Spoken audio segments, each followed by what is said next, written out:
Hello, everyone, and welcome. I'm Michael Cahill. I'm the dean here at Brooklyn Law School, and it is a true thrill and pleasure to be able to welcome you here for this event. It's always nice to recognize scholarship here and have intellectual events of this kind that welcome such a broad community. It is particularly delightful to have the opportunity to recognize not only one but a pair of treasured colleagues who in this case also happen to be dear friends. Not just of each other, but also of mine. They and I hesitate to say, have all been here for something like 20 years. Dana arriving 2 years before I did, Steve just a year after I did. And we have all spent our time serving the institution in various ways, including all three of us as vice dean, and have lived to tell the tale. And those who lured others into doing that job have forgiven those who lured them, so all has gone well. But it was a particular thrill to welcome each of Dana and Steve here, and it is a delight to have both of them here, inasmuch as their work reflects the kind of collaborative spirit that really infuses Brooklyn Law School and is the kind of collaboration across disparate areas of expertise in which we take so much pride and that we see a great deal of. So particularly happy to have them both here to discuss their second book, following up on social enterprise law, which I saw available downstairs at the reception to follow, For-Profit Philanthropy, a fascinating book that sort of notes from each of their respective areas of expertise, Dana in nonprofit law, Steve in tax law, some developments in the area of charitable giving that sort of relate to one another. That you see more and more people not just giving as individuals, but creating LLCs through which they give, or not giving direct grants to charities, but rather providing gifts through donor-advised funds. And you see corporations changing the way in which they give, sometimes not through a foundation, but rather in other ways. And all of these different trends are sort of a corporatization of charity in the United States. And Dana and Steve have elaborated how that is happening, the concerns that might arise from the fact that that is happening, and some of the things that we might do to ameliorate some of the potential issues. So looking forward to a very promising and interesting conversation. A couple of housekeeping notes that I have written down here. First, note that, as you can see in the back, this program is being recorded, and it may be posted on our YouTube channel for educational purposes, or, I dare say, entertainment purposes. And we also have a number of people joining us online, and I want to note that we want to make this an interactive evening, not only for the people in the room, but for the people who are joining us remotely.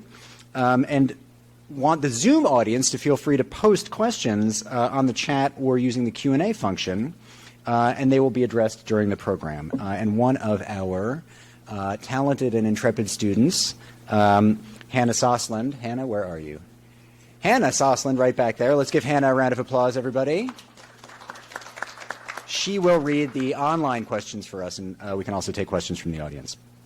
Finally, my only other order of business is to welcome and thank our moderator for joining us this evening. Our special guest this evening is Anne Marie Slaughter, CEO of New America, a think and action tank dedicated to renewing the promise of America. And she is also the Bert G. Kerstetter University Professor Emerita of Politics and International Affairs at Princeton University. As I'm sure many of you know, in the Obama administration, Dr. Slaughter served as Director of Policy Planning for the U.S. Department of State, the first woman to hold that position. And prior to that was Dean of Princeton University School of Public and International Affairs, as well as being a professor at Harvard Law School. She has also, in her spare time, written the most read article in the history of The Atlantic. So that's how that's what she does for fun. So all of her experience across the nonprofit sector, the government sector, makes her the perfect person to moderate and lead this conversation. Certainly someone far more worth listening to than I am, and so I will cede the microphone to her. Without further ado, take it away. Thank you. And I have to start by saying I'm very happy to be back in a law school, and I know I'm in a law school because until you came in, no one would sit in the front row. I'm thinking, what are you all doing? We all teach in these rooms, and everybody routinely sits in the second row. And I used to tell people, you're better off in the front row because I can't see you so clearly. But anyway, I thought it was funny to watch you all come in. But I'm thrilled to be here. And I'm going to start by embarrassing Professor Reiser, and I did tell her that I would do this. So yes, I actually started my career at the University of Chicago Law School, but I moved to Harvard and I taught civil procedure and international law. And in some year we were trying to figure this out, probably 1995, I was teaching civil procedure with Bruce Hay, and we were co-teaching. And we had, I don't know, at least probably 90 students, maybe the full 150. And, you know, we were both teaching. We'd never done this before. And we would occasionally maybe get a little muddled ourselves. And certainly, this being a first semester class, the students would get into kind of a muddle. And when they did that, Ms. Brakman sat directly in the center, about 5 rows up in my line of sight. And I would basically say, Ms. Brakman, I wouldn't quite say, could you please, untangle this mess the class has gotten in, but that is what she did every single time. And so when Ms. Brakman asks me to do something, I'm only too happy to do it, and really it's a pleasure to be here to meet Steve and to be able to celebrate this book. So we're going to, as the dean said, we're going to have a conversation, we're going to open it to questions, and I'm going to start with your title, because first of all, I love the cover of the book, but the subtitle is, so it's For-Profit Philanthropy, but the subtitle is Elite Power and the Threat of Limited Liability Companies, Donor-Advised Funds, and Strategic Corporate Giving. It's like the triumvirate of evil there. I mean, so let me start by asking, what are those three? Why those three? And I want you to talk to us about each one, but then what they have in common. But why, limited liability companies, I didn't think a limited liability company was such an evil thing. I'm not here to tell you that they are a universally evil thing. And even in the philanthropy world, I think they have a lot of advantages. But what we tried to do in the book is take these 3 case studies, which I'll say a little bit more and invite Steve to say a little bit more about in a moment, and really connect them. There's been a fair amount of discussion, at least among people who discuss philanthropy and philanthropy regulation, about these 3 innovations, but not tying them together and noticing how they pose the same kinds of risks and emanate from the same kinds of desires on the part of donors, and that they all use techniques, involve players, incorporate norms that are native to the for-profit sector and transplant them into philanthropy, a space which is not regulated with the expectation that will occur. So that's the kind of reason for talking about all of these 3 threats together. Steve, do you want to start on LLCs? I'll just say, yeah. So the question we often get about the book, they'll say, well, why can't Mark Zuckerberg and Priscilla Chan create an LLC to be the hub of their philanthropy? If they don't get any tax benefits because it's not a charity, it's not a foundation, what's the problem there? And our response is, first, that it's not necessarily a problem. We don't think that's necessarily a bad thing to do, but it's important to acknowledge some of the drawbacks of doing it and some of the risks that it poses. And really to emphasize that even though by forming an LLC you're not claiming tax benefits, so there's a sense that if they're not claiming tax benefits, what could possibly be the harm? It's also true that what the foundation which they're foregoing by creating an LLC was trying to do is what Dana was saying, is really the mode of regulating philanthropy. So they're choosing a form of unregulated philanthropy, which, deregulation is maybe often a good thing. I like the airline flights that I get now, but so I guess airline deregulation was a pretty good thing. But it entails risks, and we need to really be mindful of what those risks are. So that's really what we're trying to do by bringing these three examples together to try to underscore the importance of thinking about what the goals of philanthropy regulation should be across all these areas, and what the risks of some of these examples, like the Philanthropy LLC, might be. So I want to ask Dana to explain the difference between an LLC and a donor-advised fund, but I want to follow up on that regulation that they're not under. So from my point of view, I spend my life fundraising. I run a nonprofit. The key difference is they don't have to give me money, which is a definite downside, right? The joy of a foundation, we'll get to the problems with foundations later, but they have to give me money. So they have a whole procedure, and I can follow that procedure. I do not have to try to, find Mr. Zuckerberg and get access to him and ask him for money. And if you really wanted to worry, and I'll confess that I do like that, worrying, not only do they not have to give you money, they can, in theory, take it back. Whatever they give to an LLC, it's just their money. They can still take it back. And again, I'm not suggesting they will, but it's nice to know that when Bill Gates donated billions of dollars to the Gates Foundation, it's there. And it has to go out on a regular schedule, but whatever he has donated is there. So when they created the Chan Zuckerberg Foundation, they pledged a huge percentage of their Facebook shares, and they pledged it to this LLC, which is delightful, but doesn't really tell us anything about what they're going to do, because it's not using this regulated And they form. could pull that back. They could pull it back. And again, Might be a public relations nightmare, but there's no legal bar, right? But they posted on Facebook, so it must be true.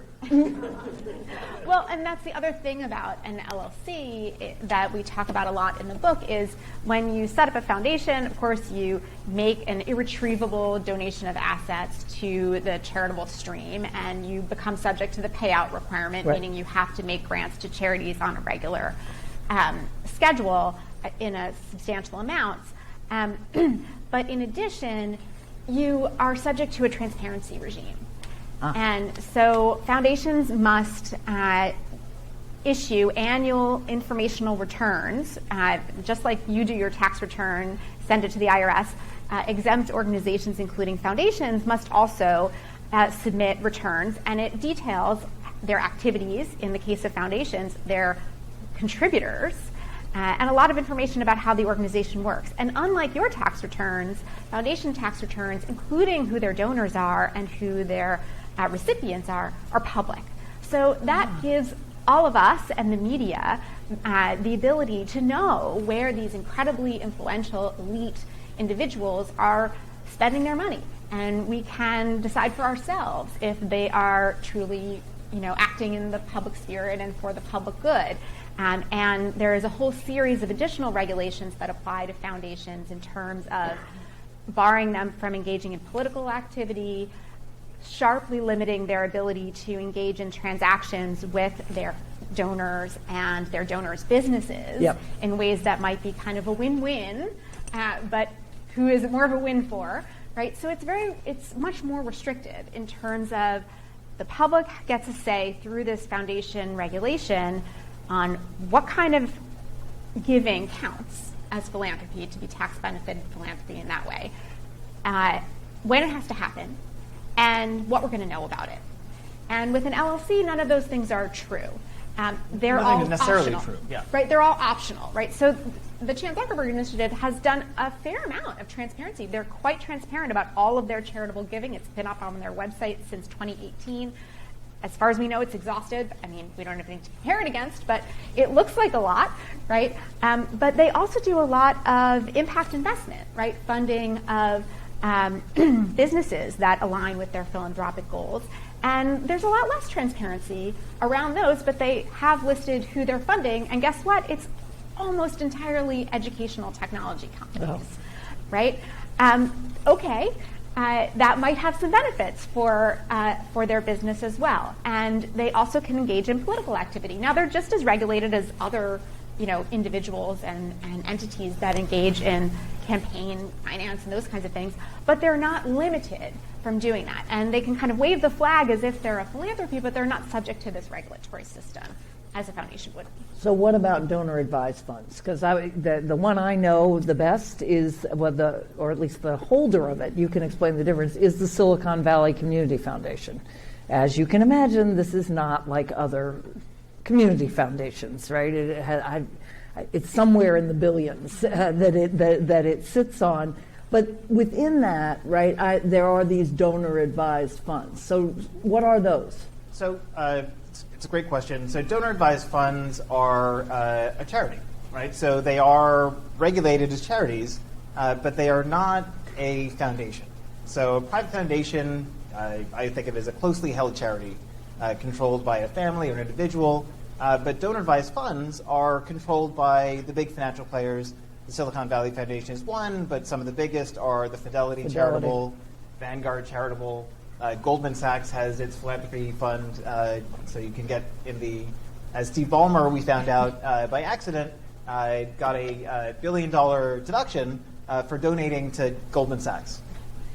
Well, to their philanthropy. I know, it sounds better when I say it that way, but to their philanthropy fund. So again, so it's dedicated to the charitable stream, but because it is a donor-advised fund and not a foundation, simply because they aggregate all of the donor-advised funds held by the Goldman or Fidelity as one, so they're not a closely held charity in the way that a private foundation is, and the way the 1969 Act envisioned.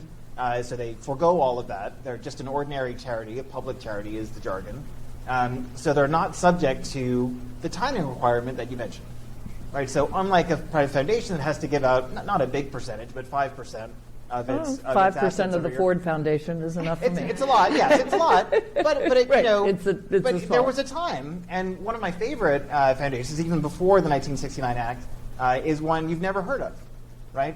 And because I'm nervous, I'm blanking on the name. Dan will remember. Who's my favorite? Your Sears Roebuck. Yeah. Founder. Yeah, Charles Rosenwald. Charles Rosenwald. That's it. Yes, thank you, Dana. So nervous. He created a foundation, and his instructions were that it spend itself out of existence within a few years. And it went ahead and built schools for black children in the South, something that the government was not doing. And that other organizations weren't doing. And it did all this incredible work and just exhausted itself quite quickly. So, so foundations don't have to do that quite as aggressively. So we have lots of foundations that were contemporaries of the Rosenwald Foundation that still exist. And they've gotten bigger and bigger and bigger. Exactly. Yeah. So not because they did better, but in some ways because they did worse. Right. But they're still here, and they have that, perpetuity that is not necessarily a great thing. But donor-advised funds don't even have that 5% a year spending requirement. So even though within the Goldman umbrella of donor-advised funds, even though each one of those, like the Steve Ballmer one, would on its own be a foundation subject to those requirements, when you combine them all at Goldman, somehow they become free of that regulation. So, and again, we see this as all part of this move away from the regulated philanthropy that is the foundation.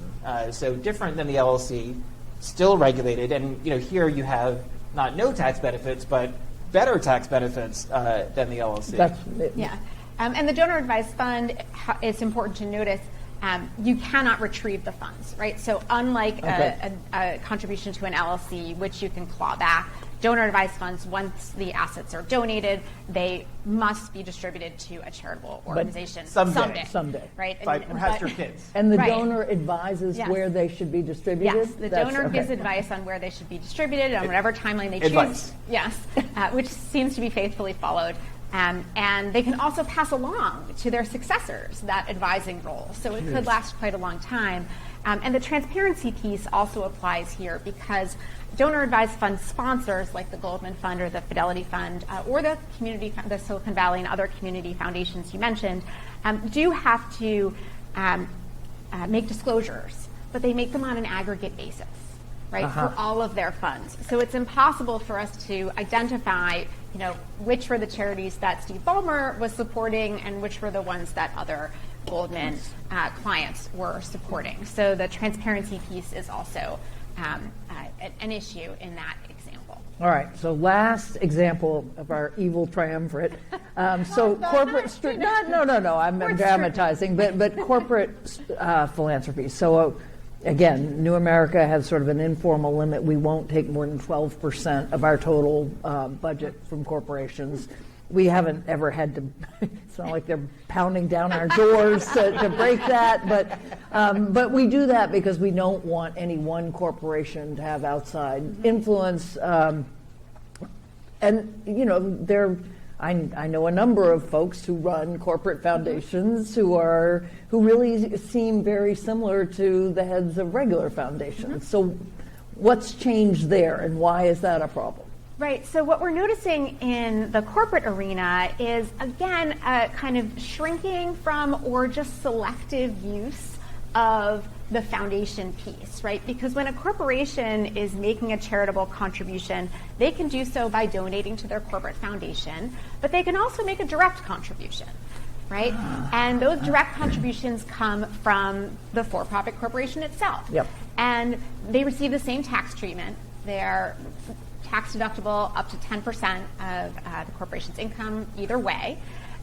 But again, once the money flows into the foundation, it's subject to all of these limitations and restrictions, whereas strategic corporate giving that happens in-house is not transparent, except when they want it to be, right? It's not subject to limitations in terms of co-creation and these kind of win-win and who knows who's winning more kind of situations. It can be wrapped up with political advocacy, et cetera. And what we're noticing, and again, this is not necessarily an entirely bad thing, because what we're noticing in the strategic part of strategic corporate giving is how philanthropy, partially as a result of the move toward social responsibility in corporations, has been built into the various divisions of operating corporations, right? So it's not that philanthropy is the province of the foundation and we'll give them a check every year. It's that the marketing department is developing cause-related marketing campaigns that are philanthropic in nature. And the R&D department is developing technologies that we have a great example in our book where one of the telecom organizations embarked on a philanthropic project with the Federation for the Blind to help with accessibility in mobile technology. And it was great for the Federation for the Blind. And then on the heels of that, they rolled out a huge push to seniors, right? Which was an underpenetrated it's strategic market, philanthropy. right? So it's embedded with, it's another tool in the toolbox on their line departments, right? Human resources is a huge employee benefit and retention to match employee contributions. Even business development, right? You develop a technology for use in an underpenetrated market, or develop a technology or a system that's going to work on a product in one market that can then be deployed in others, right? So it's just become another tool of the shareholder maximization, value maximization business model, or stakeholder. You pick your theory, right? But it's enmeshed in the firm's business model, as opposed to being a kind of outside altruism activity, which may make it more valuable to, they may be doing more good, right, than writing a check to the opera if they're really developing technology that helps people who are visually impaired to access cell phones, right? That might be better. So, and what Dana's talking about when she mentioned the opera, so Texaco, we all Texaco was revealed to be selling oil secretly to the Nazis, which apparently was a bad thing to be doing. So to make up for it, they started donating to the Metropolitan Opera and did that for years. Texaco broadcasts So, forever. and that's not a core part of their business, opera, as it turns out. But it was very helpful for them in addressing public relations disaster. effort. Right. So, all right, I want to ask you about foundations, but what's the positive case? You've all both been very careful to say these are not necessarily bad. Yes, aligning your charity with your business is better than maybe giving to the arts. Certainly the arts in the city would disagree. But what's the case they would make? Why are they, because this is very definitely what you see in Silicon Valley. I mean, that's the place I've seen it most. Absolutely. I mean, the only, even though Midyard Networks is not a regular foundation. Yep, they're an LLC too. Right, that's right. Hewlett is, but Hewlett is older, but they're really a regular foundation. Everybody else I raise money from out there has some version of this. Right. So why would they say, well, of course we're going to do this? It's not for the tax benefits. No. I mean, there are tax benefits they secure. They'll use a donor-advised fund if they want to get the extract tax deduction. benefits. But so when we write together, right? So we like to pretend that our impulse is not always to regulate everything. It is just that's clear. Even though I know we have readers and fans on all sides of the political spectrum, that's great. But that's our instinct. But even in the book, we don't always suggest that the solution is imposing new regulation. In fact, in some respects, we're talking about peeling back, at least in sort of temporary pilot project kind of ways, some of the restrictions on, say, foundations engaging in what Dane referred to as co-creation. So one of the reasons that the Chan Zuckerberg Foundation, the Chan Zuckerberg Initiative, not a foundation, was formed that way, was so that they could use their IP. They could use their technology for good. Right. And hopefully better than Google Flu Trends, which didn't work out very well. We talk about it in the book as well. Didn't solve all the world's problems. But the idea is that if they can remain free of the incredibly restrictive and onerous limits that were imposed in 1969 on transactions between foundations and the businesses of the funders, they may actually be able to do a lot of good. By using that IP in ways that the foundation would not allow them to use it. So that's, to me, one of the very strong cases. Is another one that you want to suggest? Well, I would just say, on a general level, the argument for it is impact, right? So what you're talking about is impact, right? That being able to co-create in that way is going to generate greater positive impact. But I also think being free of the restrictions on political activity, being freer to engage in impact investing, are also the positive cases for those things are about impact. That, if you want to make change on the serious social issues that our country is facing, you're not going to do it without interfacing with politics. You of all people know that, right? You're not going to do it without being able to access the capital markets. Right? So the way to be able to make impact is to be able to have all these levers to pull. And foundation rules that were crafted over 50 years ago are just allergic to most things other than straight grant making, to charitable What about institutions. program-related investments? So You have to explain what those are. Yeah. But So program-related investments were actually, as a legal category, were created as part of the 1969 Act that we keep referencing. And they had been pioneered a little bit before that by a few foundations. But what they are is when a foundation uses the tool of investing, right? As investing a way, its endowment. investing some of Whatever, its assets, yeah. whatever they are, in some kind of endeavor that aligns with its social mission, but there is a potential for a return, right? Yep. So when you make a charitable grant, and someone gives you a grant, you offer them a negative 100% return financially, right? And a 1,000,000% return in terms of social Absolutely. impact, just as long Right, as they're uncountable. But so the idea of a program-related investment is, well, maybe we can do good in the world and have some, not necessarily a market return, but some level of return or some possibility of a return. And some of the early experiments around this were with loans, right, debt financing for businesses in low-income communities who didn't have access to credit, and where the risks were too high. You couldn't treat these as market rate investments, the same kind of debt instruments that you would otherwise invest in as a conservative, right, endowment investor. But it was really aligned to the mission of these foundations to help with the economic empowerment and improvement of these neighborhoods. And so they wanted to be able to make the loans, and if they got a return, they could bring that back to the foundation and have then more money to sustain future grants and future investments. And so there was some experimenting being done with this, even though it wasn't clear if it was okay for foundations to do this in the leading up to the 1969 Act. And in 1969, there was a carve-out placed in the Act for these program-related investments. But there's a lot of trepidation about whether a particular investment will comply with the carve-out, right? And so the regulation that was intended to kind of empower people to engage in this creative new project actually probably made it less likely that people would do it.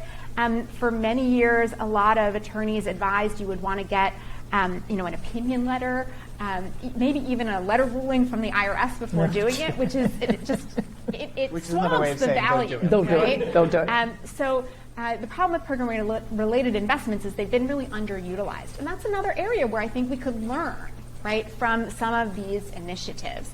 But we worry that they're throwing the baby out with the bathwater, right? There are things about this regulation that is too constraining, that needs to be updated, but there are also things about this regulation that are incredibly important for the public to retain trust in this inherently elite institution. I mean, think about the people we're talking about who make so many decisions in our society, and we're letting them set the social agenda too. And we didn't always. So famously, when Nelson Rockefeller went to Congress to try to get... Not Nelson, John D. John D. The other Rockefeller. I get them confused. We're such good friends. So when Rockefeller, I'll just go that, went to Congress to get to want to get a federal charter for his foundation, Congress said, "No, we don't trust you." And he said, "Pretty please." And he said, "We'll offer all these guarantees." He said, "We still don't trust you at all." And he went to New York and he got it fine. But Congress certainly said no. But that's not the reality that these elite givers, donors, are facing today. So what happened in 1969? So the cover of the book, is a gold hand shaking a flesh-colored hand. It's a bargain. It's a deal. What was the deal? What happened in 1969? So the 1969 Grand Bargain, as we call it, was a way of allowing these elite givers to show themselves to be trustworthy. So when Bill Gates, as you'll remember, I'm old enough to remember this, I think the folks up here all share the memory of Bill Gates as one of the most hated men in the world, right? So back when the antitrust suit was at its zenith, he's talking about crushing Netscape, which some of my students have never heard of, out of existence, right? This was not nice. So purely coincidentally, soon after that, the Gates Foundation received billions of dollars in funding, right? And now, these decades later, not everybody loves Bill Gates. I get that, and he's recently done some naughty things, but he's not nearly. He's rehabilitated his reputation enormously, in a large part through the work of the Gates Foundation, and that is something that making the promises, the commitment that a foundation represents, allows you to do, right? And the only bad news is the bargain has worked so well that now the Chan Zuckerberg Initiative, I called it a foundation a few minutes ago because that's obviously what it aspires to be mistaken for. And that takes some of the benefit of the Grand Bargain without offering the quid pro quo. Right? So you'll get a charitable deduction in return for submitting to all these constraints, which include transparency to bolster trust. And it's not just the charitable deduction, because especially when we're talking about folks at the level we're talking about, particularly with the LLC example, income tax deduction is not something that Mark Zuckerberg is worried about. Okay, yeah, I guess so. It's hard to put yourself in that place. The estate tax deduction still matters, right? But income tax deductions are not really motivating for donors at that level, and weren't at that time either, even though the tax rates were massively higher. We're talking highest rates in the 70%, in the 70s percentages. But it's not. So it's not just the tax benefits; It's the perpetuity, the ability to continue perpetually, which is another big assault. At the time the 69 Act's grand bargain was brokered, all of these efforts to try to force foundations to take the Rosenwald approach and spend down. And there actually was action on the floor of Congress to remove that time limit. First to change it from 25 years to 40 years, and then to just pull it out of the bill in the process of negotiating it through all the way to becoming a law. And so being able to keep that perpetual existence, keep total organizational autonomy, right? Some of the concessions that Steve was talking about that Rockefeller was willing to make included placing the Chief Justice of the Supreme Court on the board, right? So actual government officials serving on the boards of these foundations, that level of government involvement is, we're all laughing today, right? So they received this ability to be autonomous. But family members could be on the board, no? Absolutely. Yeah, okay. Absolutely. Autonomous, perpetual, through the family, down through the generations, right? But some tax advantages were preserved, but you had to agree to this suite of regulations that you agreed to by opting into the foundation form. And right after the act was adopted, people were a bit leery, but it soon caught on and became kind of the vehicle of choice. And what we're seeing now is this, not forsaking the foundation entirely, but moving away the development of alternatives and using the foundation strategically for the acts that donors are comfortable, right, being public about, that are not going to ruffle any of these regulatory feathers, and having alternatives for their philanthropic impulses when they don't fit that mold. So I want to hear what you think about as solutions. I mean, when I asked you what the advantages were, you said, they're more nimble, there's greater impact. I'll say also, they say speed, and I certainly see that, right? You can get a check, an instant check from somebody with a donor advised fund, something that would take me a year probably to go through the entire foundation giving cycle and get the budget, know exactly when they're setting their budget. So I think they'd say speed. They would say greater impact. They would probably also, to say we want to align, all of all the tools, as you said. They're big tools. And those are very much for profit. Your title is exactly right. And of course, they also want performance metrics, and they want all sorts of things that the nonprofit world, particularly a think tank, has a hard time generating. But do you think we need a new bargain, or would you pull them? I guess what I'm asking is, would you pull them back to nonprofit philanthropy, or would you keep some of the elements of for-profit philanthropy? I mean, and again, my impulse is to regulate everything all the time. So at least you're open about it. Yeah, we've got to keep ourselves in business. Yeah, absolutely. Right, we're a law school. Come on. But I think I started at the University of Chicago. They did not think. Oh, fair enough. So not every law school thinks that. Absolutely fair. I think there are really important lessons to be learned from for-profit philanthropy, even if you're skeptical of it. The constraints, the damage done by the constraints imposed by the allergy the 1969 Act has to these kinds of relationships, which are inevitably sometimes going to be helpful. There are just improvements that could be made to 1969. And it's important to remember that the grand bargain was very helpful and did a lot for philanthropy over the years, but this is 1969. Yeah. There are a lot of decisions that were made then that were not made consistent with today's values. Right, so I know you are prioritize diversity, equity, and inclusion. The grand bargain did not. In fact, the opposite. So it's true that we like transparency, but certainly one of the arguments in favor of transparency at the time was that there was skepticism about all the civil rights work that some of the foundations were doing. So we'll allow the public to keep a watch on what these folks are doing. So it's not entirely clear that all of the, and I know a lot of foundations today are quite nervous about all of the disclosure that they have to make about the folks that they're engaging with. There's a lot of disclosure. and it's not always super comfortable for them or for the recipients.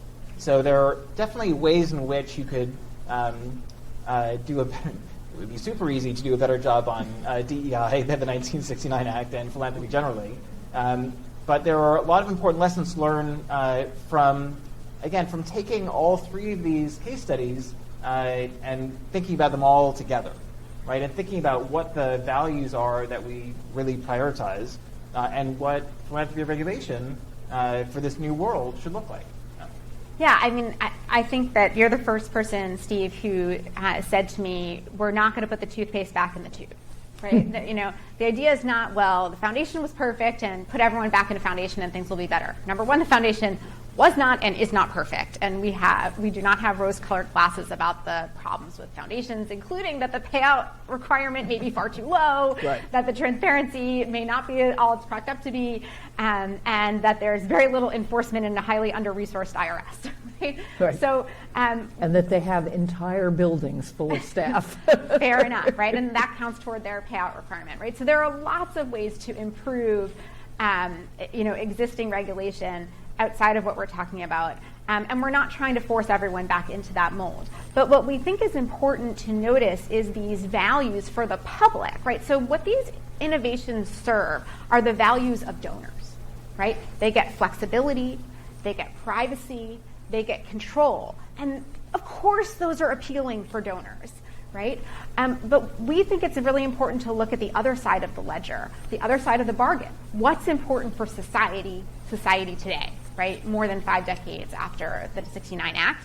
And we think, at the very least, what's important is for the public to have a say in how funds that are claimed to be philanthropic are targeted, right? What are the acceptable types of recipients? That addresses this question about politics, about co-creation, about what kinds of entities to engage with, and the practices, right? How to make those contributions, what should be done with investments, et cetera.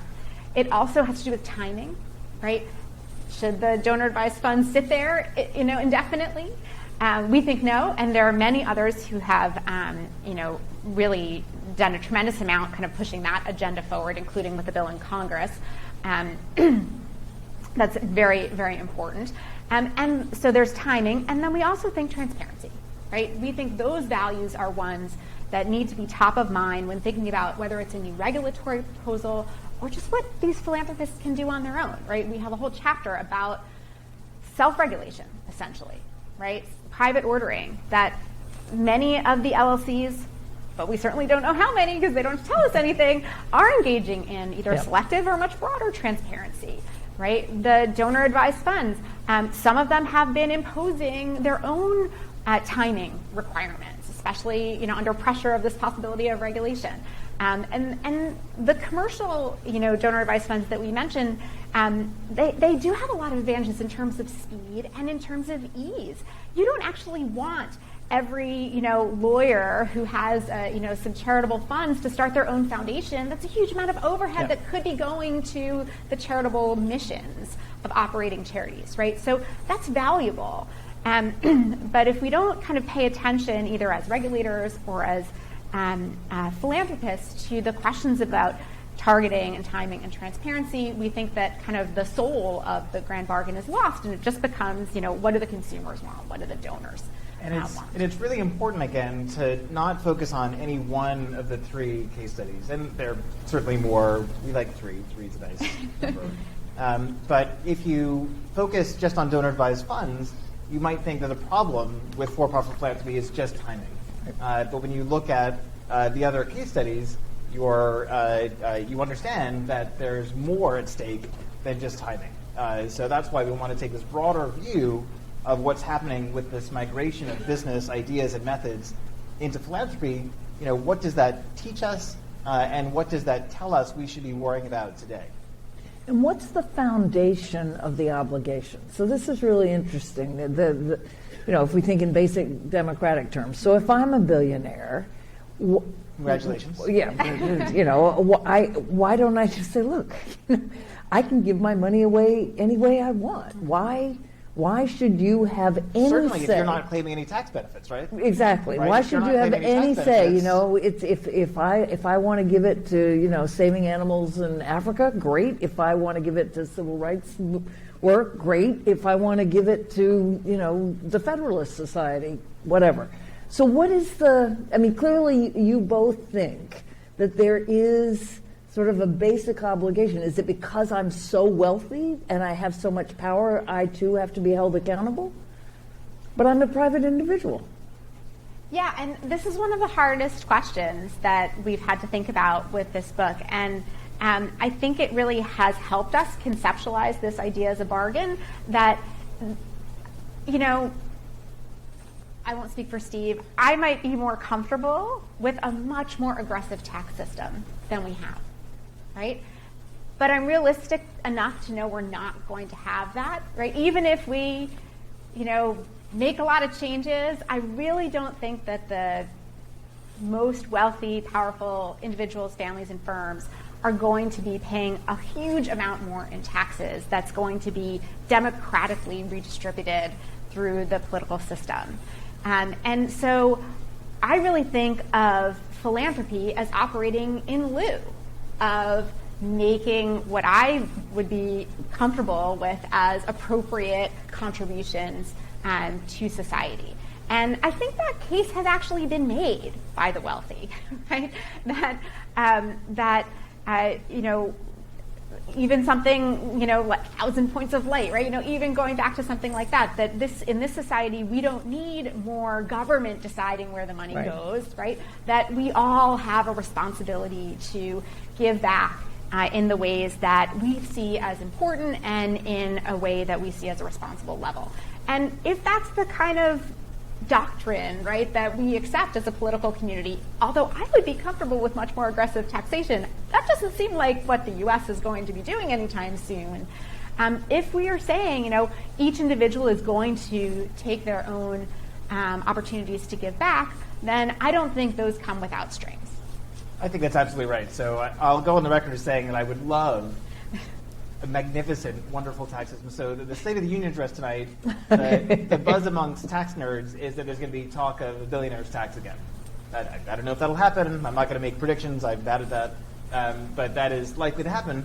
But even if that were to happen, there would certainly be big carve-outs for charity. And the question we need to grapple with is what those should look like today, right? I would be very sad if we got a billionaire's income tax, but the donor advised fund was able to shelter all of those funds from the billionaire. And I would be very surprised if that were not something that billionaires expected as part of the billionaire's income tax, a super easy way to not pay. I am tax. I wake up in the morning thinking about tax. I go to bed at night thinking about tax. So I'm as bad as they are. So I'd be in favor of that. But we're not there, right? So we're far from Jennings Bryant's Cross of Gold speech, where the income tax was going to save us all. It was good for a while. It had a good run. But as ProPublica showed, and Dana alluded to this, the wealthiest Americans, so Bezos sometimes pays a grand total of $0 of income tax in a year. Which I'm pretty sure is too low. But I'm pretty sure he's okay with that. More money for rocket ships in space and all that. I'd prefer, as with Dana, that we tax him so that he had maybe a little less money to spend on rocket ships to go to space. But that's just us. So, well, it is true, just empirically, Europe has higher taxes. Europe has much lower giving. As a former dean who used to recruit our European alumni, and you have lots of LLM students. That's the job of the government to fund you. So there is that implicit understanding. We are a less regulated society, but we have greater civil obligations. So I'm going to turn it over to the audience in just a few minutes. I want to actually ask, I want to shift gears a little bit. You've written 2 books together. How do you do that?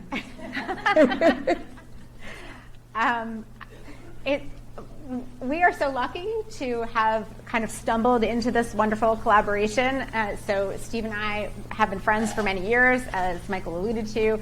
one day he came into my office and said, I saw something on one of the signboards downstairs that you're writing this new article that has this tax angle. Tell me more about it. And I did. And I said, but actually the next article I'm writing, I can't figure out the solution because I need to know more about tax and finance. And he said, yes, let's do it. So, what's your process? I mean, like I've written with my husband. It's well, it's a whole other story, right?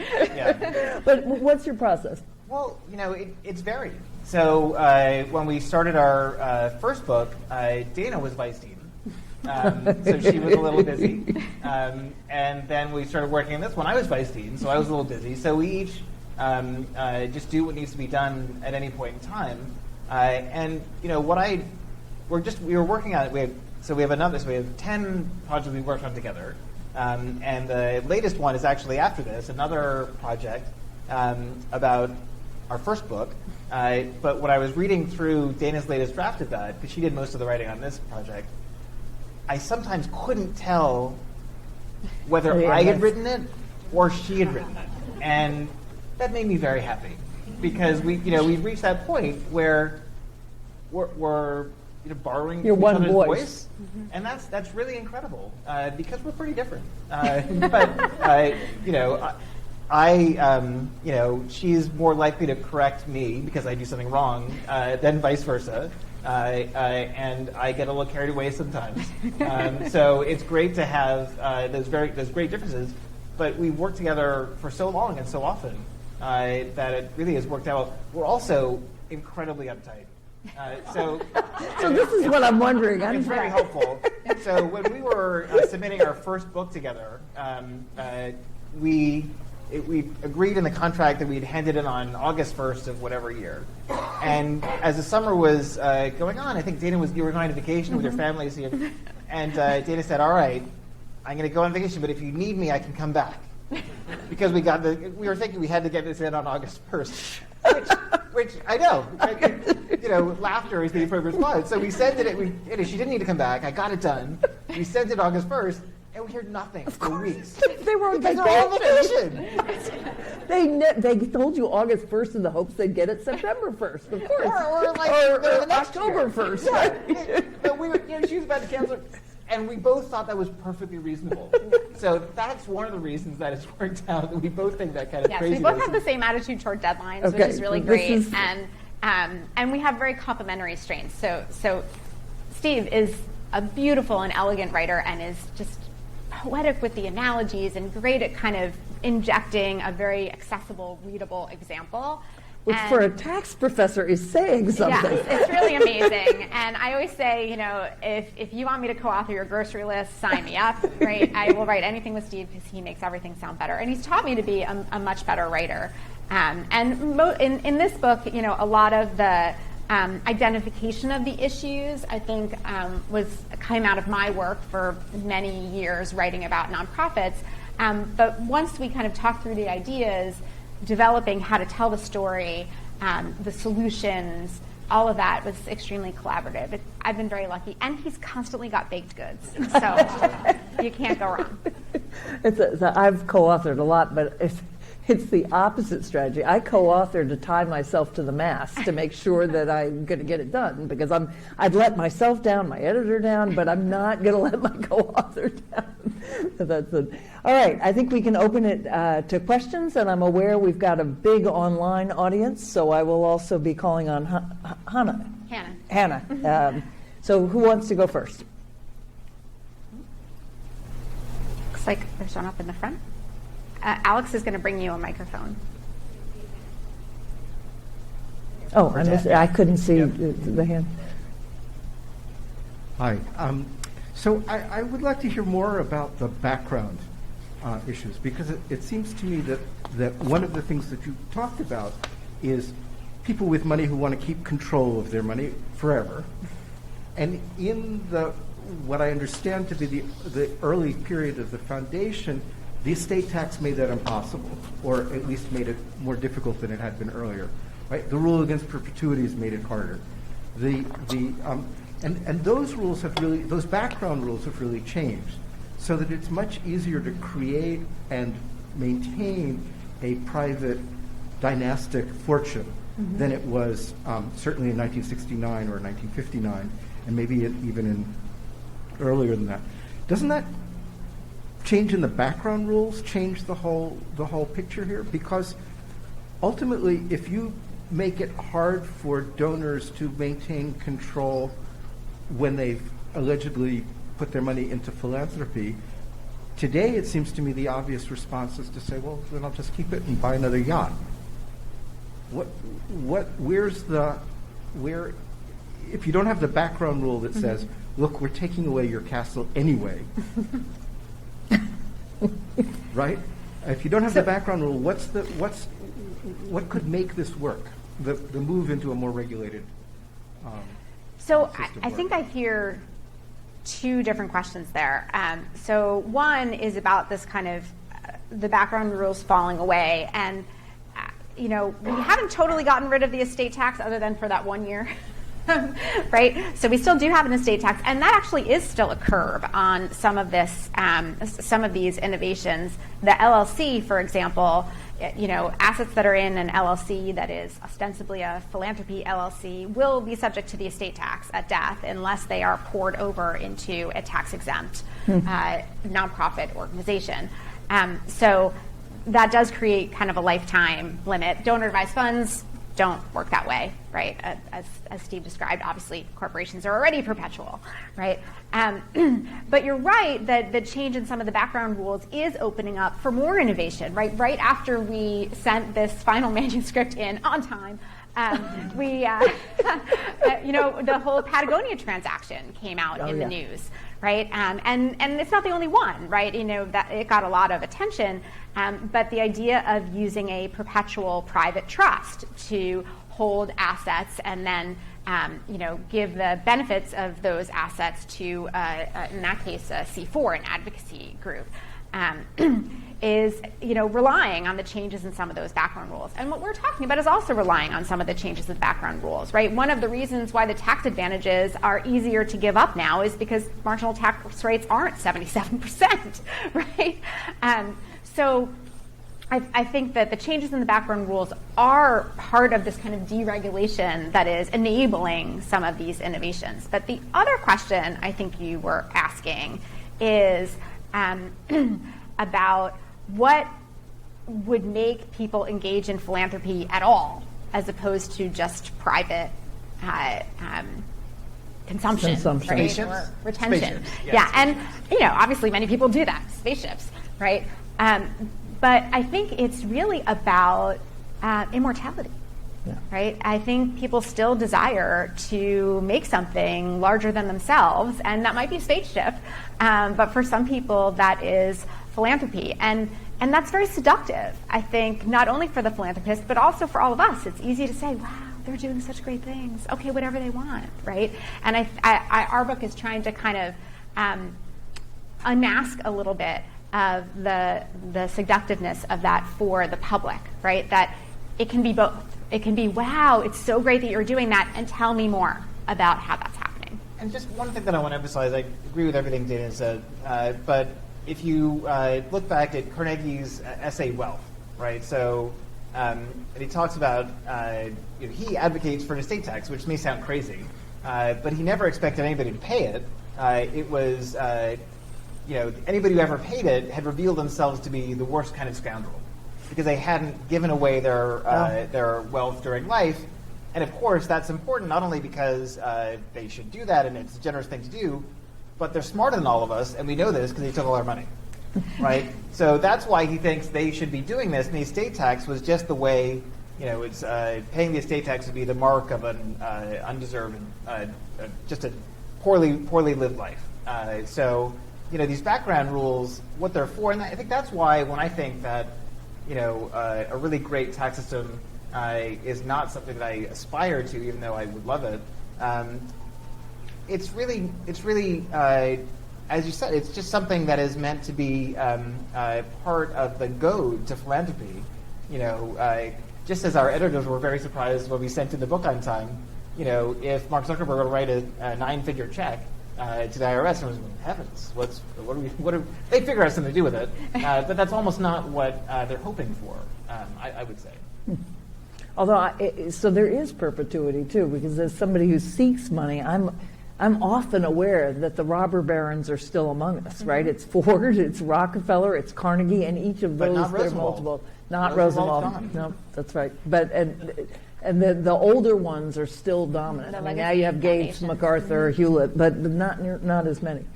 I just need to ask: is there a question from online? Yes, the first question was about donor-advised funds. One attendee asked, several of these funds are overseen by community foundations and charitable federations. Do the same risks arise for these funds as those managed by traditional securities firms? Good question. Do you want to take it? Hi, go for it. Okay. It's a really good question. And so community foundations actually created the idea of the donor advised fund. That's the origin. We tell that story, how That's it developed interesting. at the Cleveland Community Foundation, this kind of brainchild. And it really was intended both as an aggregator. It was not intended for the uber wealthy, right? It was intended for folks who would really benefit from aggregating their wealth with others in their communities. And the community foundation was going to provide the expertise on how to spend That's that right. money, That's right, in the community effectively, because they would know which are the nonprofits that are really effective, what are the ones that are doing the best work, what are the ones that are under-resourced, right? They would be able to give that advice. And they developed this idea of aggregation, that's the community foundation model, and then they developed the donor advised fund as a way to, basically appeal, right, to individuals who wanted to have those advising powers. And very creative, really great lawyering case study, getting that approved through the IRS process so that the donor advised fund did not disrupt the treatment of community foundations as public charities, right, that less regulated flavor of exempt organizations.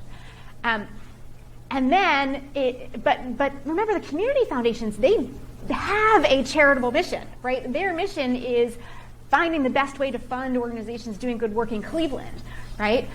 Same with federated organizations, like there's a Jewish Federation, there are a number of federated organizations that work in this way, and they have their own independent charitable mission. What distinguishes the commercial affiliates is they're just a conduit. Their charitable mission, if you look at their 990, their disclosure form, it says, our charitable mission is to provide the funds from our customers to the charities of their choice, essentially. I'm getting choked up just hearing that. That's really a moving They have mission. no independent charitable mission. They don't add to the impact, right, in the way that a community foundation does. So like the bill that has been before Congress on donor advised funds, we would treat community foundations and other organizations that hold donor advised funds but have an independent mission differently than those who act merely as a conduit. Because although some of the risks are similar, right, they still have the transparency problem, they still have the spend down problem, they are at least bringing that independent charitable mission to the game in a way that we think needs to be acknowledged.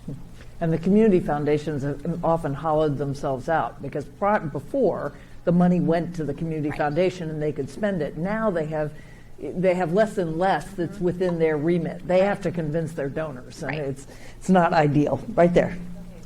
And we're going to get the Miriam- microphone for the online audience, which includes my mom. Hi, Mom. So thank you guys for this fabulous talk, and I love the cover of your book, and I can't read all inside of your book. So you convinced me of the need for regulation, and I assume you would want enforcement of such regulation, particularly with regard to transparency. My question for you is this. My first instinct, and based on what all you're saying, is, oh, well, obviously they're talking about the federal government. You're assuming that Congress would enact a law and the IRS would go do its various things. Assuming, though, that that's not going to happen, short of self-regulation, of course, there's another source of regulation and enforcement, and that would be the states. And given that you are talking about LLCs, and we know that state AGs have played so much a bigger role now in enforcement of all sorts of things, I wonder if you could talk a little bit about the potential for state regulation in this area, if you think it's possible. Sure. And I'll just say that this is an area that really has been dominated by federal regulation for some time, although the Rockefeller Foundation was a New York foundation, so there is a role for the states in this space. The resources that the states are able to bring to bear are so limited, right? So in our last book, we talk about a lot of the state law forms that are created for social enterprise, a combination of nonprofit and for-profit business organizations. And the appeal of that to the state legislatures was that they got to do something that was pro-social, pro-business, and free, right? Because they created the form and then just set it out in the world and forgot about it, and nobody used it because there was no enforcement. So I'm not sure that the states have the capacity. Certainly, some of the larger states, I imagine California, it's doing some work on disclosure. Do you want to talk about that a bit? Yeah, so I mean, I've written a lot about state AGs in nonprofit enforcement, and I think they do incredible work with very few resources, as you say. So I think that they are out there doing this, and I actually know they're out there doing this because when I sent the information about the book around to some of my contacts, I received an email from an AG up in New Hampshire who told me, we're having all these state regulatory problems with people turning to LLCs to avoid state regulation of nonprofits. So I think that it's not a problem that's limited to the federal government. The states have provided some added oversight and additional transparency and kind of on the ground enforcement, but it has been hamstrung by the resource problem, which the IRS has a resource problem too, right? So it's kind of lack of resources all the way down with nonprofits.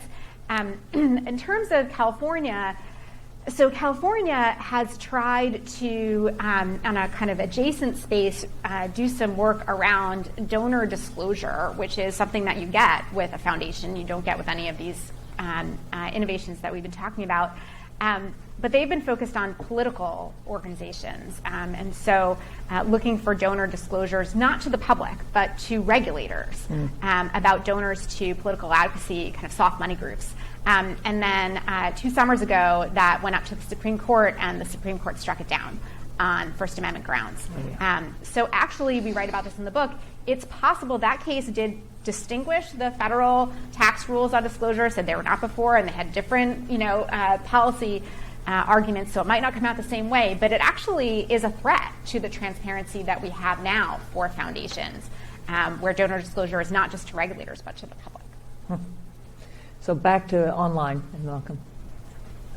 So there's questions about the impact of the shift from traditional foundation model to the for-profit model on operating charities. So both if there is an estimate of how much of a reduction in charitable dollars have reached operating charities, and 2, how nonprofits should adapt in terms of their fundraising to reach these new types of donors. I think Anne-Marie should answer this one. But I do think that this is our fear, right? This is our big fear, that what's happening in this space allows for these private actors to exercise more control, to have more control over the timing of these investments, contributions that I'm not quite sure what to call them. And it just makes you worry that the money is not going to go where they promised. So I was just looking at Jack Dorsey, Twitter. So he created just basically a Google spreadsheet. It's an LLC. It's an LLC, is it? Yeah. So it's an LLC. So, but he discloses all of his, says he discloses all of his investments through this Google spreadsheet. And during the pandemic, what he said he was going to do was fund efforts to, he transferred a big chunk, a quarter of his as wealth to this LLC, and was going to combat the pandemic. And then afterwards, he was going to focus on, I think he said, girls' education. Right, that was something he was going to focus on, and I was just looking to see what some of his latest donation, contribution, investments were, and one was to an operating system, a secure operating system, and I don't know if I don't know what that is, right? There was a description of it which went over my head, and that made me sad because it didn't seem like that was what he tweeted what he was going to do, so I guess we can't really hold him to that. Not everything's true on Facebook or apparently on Twitter. So when he said that, maybe it wasn't entirely true. But there are a lot of girls' charities who probably were pretty excited when they read that in Twitter. They said, wow, Yeah. we have billions of money dedicated to us after we get through the pandemic. And they look at the spreadsheet and see that it's going to the secure operating system, which is probably a good thing. I don't really know. But is not what he said. So that makes me really quite nervous for operating charities. So I will answer. Yeah, I please. mean, the biggest problem is it deeply increases inequality of access. Right, so I mean it. When I've got a foundation, they publish when grant proposals. There's lots of inside baseball. I mean, we get to know our program officers, and we, of course, they suggest what they'd like us to do, and we suggest what they'd like them to fund. But anybody can see and apply. You have no idea, where the money is. Even with something like Chan Zuckerberg, I know people in it. But even that, I know people. Well, I know people because of all my advantages in life and where I've been, so that's to me the most worrisome part is that it's less accountable, but I mean that's what we have rules for, right? So that everybody has it's never a level playing field, but it's a more level playing field. And, Mackenzie Scott is giving away all her money, and she is giving it to places I love. I'm thrilled that she's giving it to HBCUs. But honestly, I'd love to have a way to apply, right? And I think the various organizations that don't happen to be sort of the recipient of what feels like fairy godmother largesse would probably agree with me. So there is definitely an impact. I would just add one small thing, which is a colleague of ours whose work we use a great deal, Ray Madoff, has done some really terrific work trying to develop data on part of that question, which is, if donor-advised funds were not so widely available, would how much more money would be out to operating charities? I don't have the figures in mind, although they're definitely cited in the book. I'm not going to page through right now. But you don't have to buy the book to get the answers. It's publicly available if you search for Ray Madoff and donor-advised funds. You'll be able to find it. It's a large number. It's a really big number about kind of potentially stranded assets that could be going to operating charities. And part of the speed, right, that's great about donor-advised funds is maybe part of that problem, right? Totally. If you look at your Fidelity dashboard, it'll even tell you, put this asset in your charitable fund because you'll get the best tax advantage, not this other asset, right? So it's so easy to just click the button and forget about it, as opposed to, sending, and now you've done it. You've done your charitable contribution. But you haven't, because it's still sitting with Fidelity. Yeah, exactly. Yes, they're on the... Oh, I'm sorry. I thought the woman... Sarah? Yeah, right there. And then I'll go across there. Thank you. I'm so excited to read this book. Thank you for writing it. I suppose I share the impulse to regulate everything all the time. But I slightly found myself unexpectedly needing a little more persuading for why we should be regulating this space.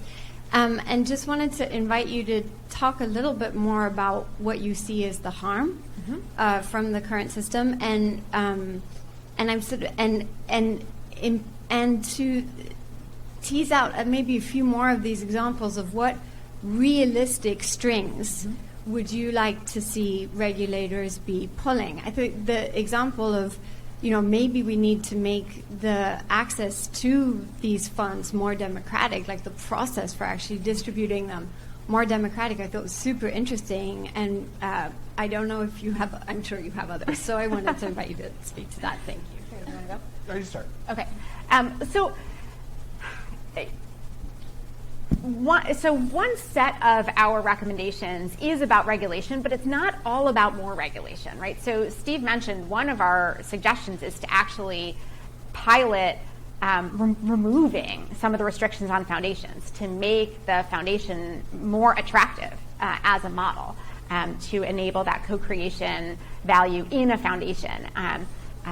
And then we get the other public benefits of a foundation. But in terms of, what else might we ask for? So building on some of the work of others in looking for greater timing requirements for foundations, for donor advised funds to pay out their funds. We argue for additional regulation that would require fund by fund disclosures, as if these were foundations. But we also, and others have talked about that too, but I think the most compelling string that we would like to use is to force, either through that disclosure or through the timing requirements, the commercial platforms to identify charities to whom the funds would be directed, the dormant funds, right? So if the donor advised fund is none is distributed, or a certain amount is not distributed for a certain amount of time, the fund, who is the legal owner of the assets, will distribute the funds. And they should say to whom. And then they're going to have to develop a charitable mission, right? They're going to have to choose what they want to support. And some of our ideas might not be Fidelity's ideas about who those might be. We think under-resourced charities, including Black-led charities, would be an excellent place to start, but that may not be their mission, right? But they would have to choose, and then through the platform that they have with, at last count, over $230 billion in assets in donor-advised funds, they would be able to not only donate the dormant funds, but tell their customers, here are charities that we think you should think about resourcing in the way that community foundations had in the past, right? So that's another example of how we might use regulation to improve, in this case, kind of not just transparency, not just timing, but targeting. And that's a real opportunity presented by for-profit philanthropy, example of the opportunities, because it is a platform, right? Because it is a platform that has just massive gravity, just even minor changes and tweaks and nudges can have profound effects. And that's a real opportunity that I hope we'll seize. Again, without doing a lot of heavy-handed command and control regulation, just really requiring these big players to develop a mission.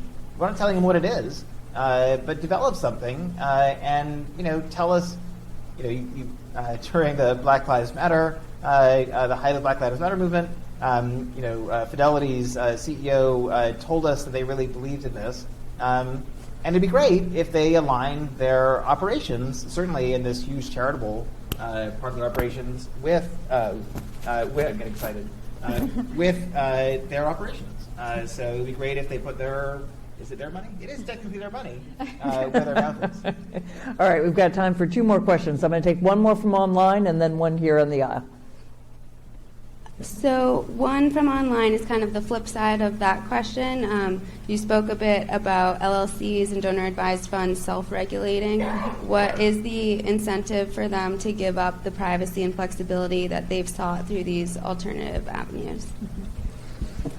What is the incentive? I think the incentive, and this is true for all of this, in the way that elites want immortality, they also want to be loved. I think they really do. And not just in the way that Bill Gates transformed his reputation.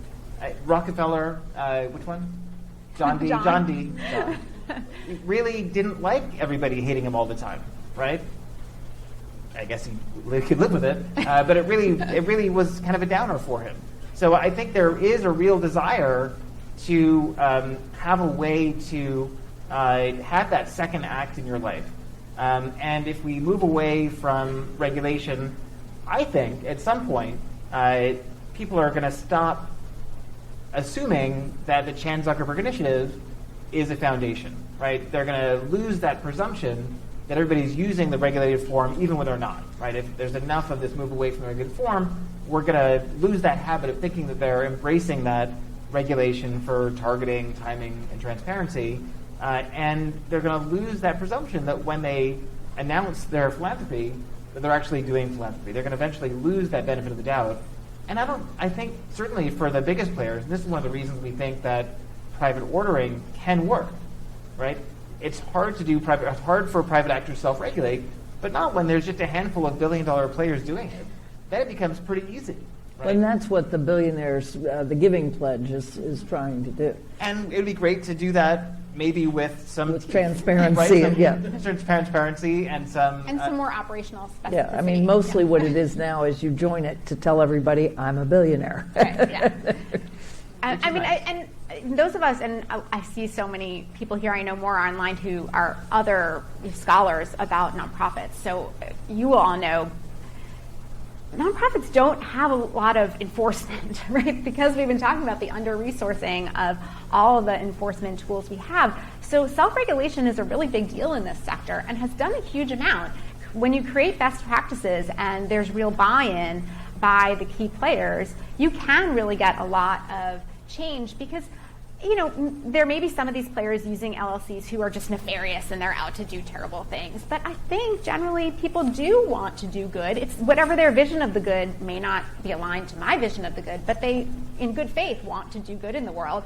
And if there is a model for how one does that, I think that will exert some pressure on a lot of the key players. And kind of enough do it, then you are, you know, painted poorly by not going along. So billionaires are subject to peer pressure too. But I agree. I mean, we publish all our donors. We do that because GuideStar gives you a ranking, and we want the highest ranking. So, last question. Thank you so much. This has been a very interesting evening. I think DARs have been one of the most amazing things created.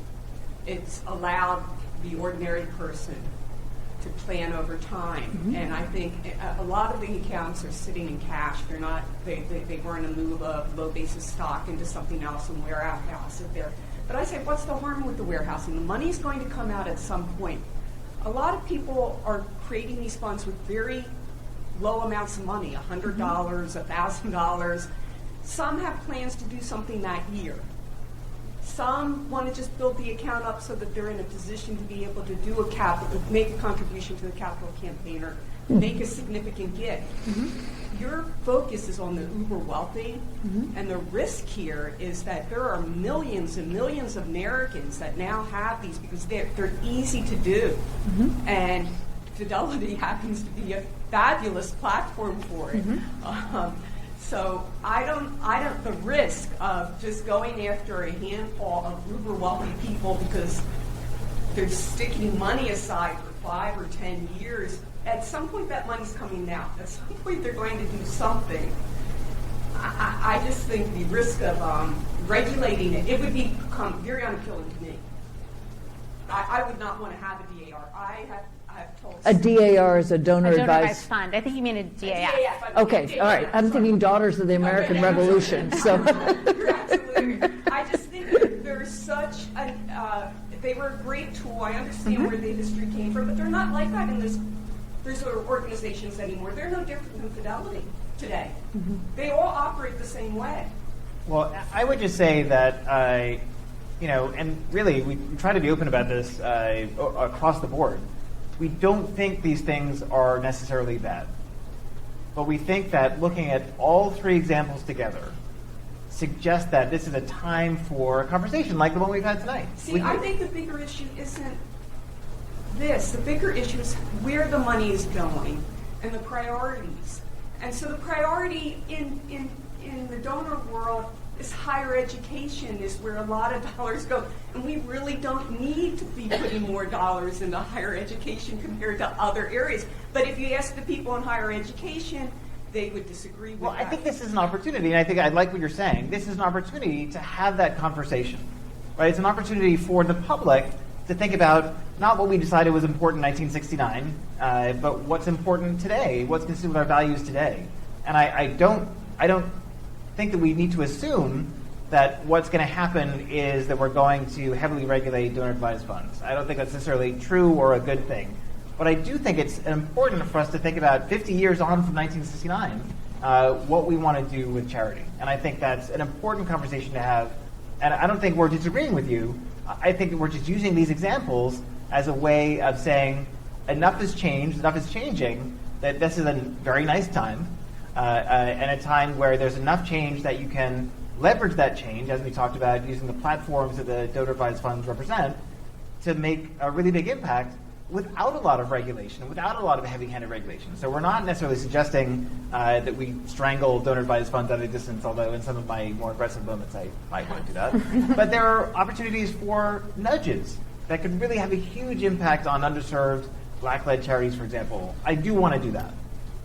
So Dana, you get the last word. Well, I'll get the last word. Well, I mean, our greatest hope for this book was that by bringing together these examples, we would spark some real reflection on the values around philanthropy. And it seems like it's starting to work, which is incredibly gratifying. And I don't ever expect my academic work to translate directly into law. That would be a fool's errand. But I really am gratified to see so much interest in making progress, whatever one might see as progress, on building a future for philanthropy with kind of regulation that makes sense for our time. Thank you. So I'll just close by saying, as you've heard, and indeed as the cover of this book suggests, this is a book about power, about money, and fundamentally about a deep social contract or a deep socio-cultural contract that we make in the United States differently than in other countries, and we've made differently at different times. And the invitation then is exactly in 2023, what should that contract be at the root of this? So thank you all for a fabulous discussion.